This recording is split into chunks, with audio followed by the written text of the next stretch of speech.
Hello दोस्तों, स्वागत है आपका हमारे चैनल में। दोस्तों, आज मैं अपने इस वीडियो में बिहार राज्य के किशनगंज जिले के ऐसे टॉप राजनेता के बारे में बताने जा रही हूं जिनके बारे में आपको अवश्य जानना चाहिए।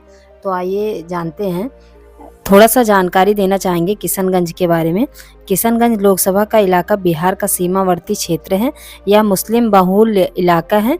साथ ही किशनगंज आर्थिक रूप से बेहद पीछे है। बिहार में जितनी भी सरकारें बनी हैं उन पर यही आरोप लगते हैं कि उन्होंने इस हिस्से पर खास ध्यान नहीं दिया है।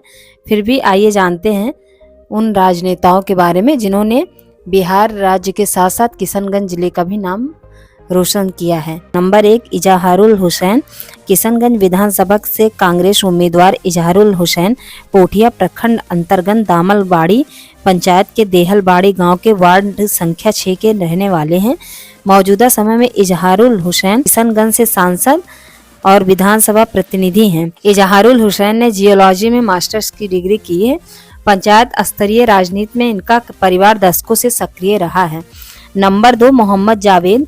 मोहम्मद जावेद एक भारतीय राजनीतिज्ञ हैं जो साल 2019 के भारतीय आम चुनाव में भारतीय राष्ट्रीय कांग्रेस के सदस्य के रूप में किशनगंज निर्वाचन क्षेत्र से भारतीय संसद के निचले सदन लोकसभा के लिए चुने गए थे।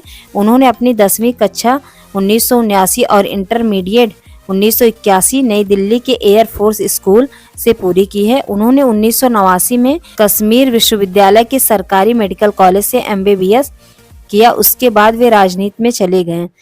1989 में उन्होंने राजनीति में प्रवेश लिया था। सन 2000 के बिहार विधानसभा चुनाव में भारतीय राष्ट्रीय कांग्रेस के उम्मीदवार के रूप में उन्होंने किशनगंज विधानसभा क्षेत्र से जीत हासिल की थी।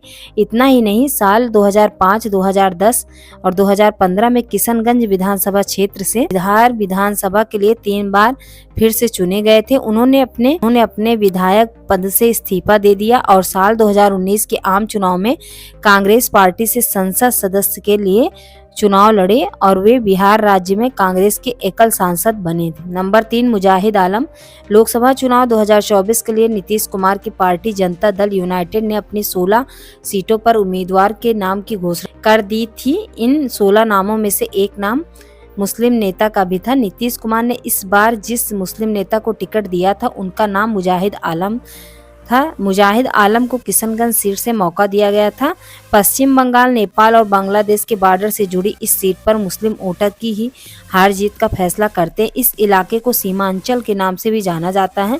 सन 1957 में यहाँ पहली बार चुनाव हुए थे और तब से लेकर अब तक इस सीट पर केवल एक बार हिंदू सांसद ने जीत दर्ज की है। इस समीकरण को देखते हुए नीतीश कुमार ने मुजाहिद आलम को मैदान में उतारा था और उनको जीत हासिल हुई। नंबर 4, अख्तर उल ईमान।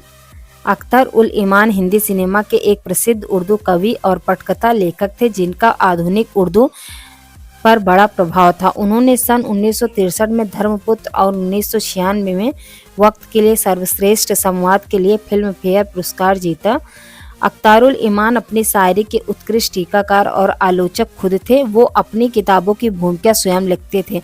इतना ही नहीं, पाठक का मार्गदर्शन भी करते थे। उन्होंने जैसे यह शायरी मशीन में नहीं ढली, एक ऐसे इंसान के जेहन की रचना है जो दिन रात बदलती हुई सामाजिक, आर्थिक और नैतिक मूल्यों में से 2-4 होता था। आज की डेट में अख्तरुल ईमान को शायद ही किशनगंज का कोई हो जो ना जानता हो। नंबर 5, बाबुल आलम। लोकसभा चुनाव सन 2024 में किशनगंज के संसदीय क्षेत्र बिहार से BSP के उम्मीदवार हैं। बिहार में 26 अप्रैल 2024 को हुए चुनाव में बाबुल आलम का मेन योगदान था। 44 साल के बाबुल आलम 10th पास है। इनके खिलाफ आपराधिक रिकॉर्ड भी रहे हुए हैं जो कि इनके पास लाखों की संपत्ति है। बाबुल आलम किशनगंज के रहने वाले हैं। नंबर 6, रवि कुमार राय। नंबर 6, रवि कुमार राय। किशनगंज बिहार में यह एक लोकसभा क्षेत्र है। यह एक सामान्य सीट है जो भारत के पूर्व क्षेत्र और बिहार के ईस्ट बिहार क्षेत्र में आती है। इस सीट पर हुए चुनाव में मतदान हुआ। लोकसभा चुनाव 2024 के नतीजे देखते हुए रवि कुमार राय को भी मैदान में उतारा गया था और उनका करियर काफी अच्छा रहा है राजनीतिक करियर में।